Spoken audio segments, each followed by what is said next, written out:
तो जय जोहार संगवारी भाई। छत्तीसगढ़ के प्रसिद्ध सिंगरों में से एक सिंगर नितिन दुबे भैया के एक नवा सॉन्ग वैसे भाई आप तो जानते हुए नितिन दुबे भैया जब भी कोई नया सॉन्ग लेके आते थे तहलका ही मचाते भाई। तो छत्तीसगढ़ में वैसे एक नया सॉन्ग लेके आते। ये नया सॉन्ग के नाम हवाए दिल मा फीलिंग।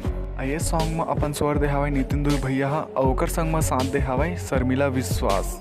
वैसे भाई छत्तीसगढ़ कोई इंसान नहीं जो नितिन दुबे भैया और शर्मिला विश्वास ला नहीं जाना। तो एमन के दोनों के जोड़ी से शानदार नवा सॉन्ग आते। जब भी आते तहलका ही मचाते। तो वैसे एक एमन के दोनों शानदार जोड़ी से एक नवा सॉन्ग आते। नाम है दिल मा फीलिंग। एक नीड रोल में हीरो के रोल में सारे भाई सोशल मीडिया के स्टार कहे जाने वाले बंदा है। और एक इंस्टाग्राम में भाई अभी डेट में 1,13,000 फॉलोअर कंप्लीट हो चुके हैं।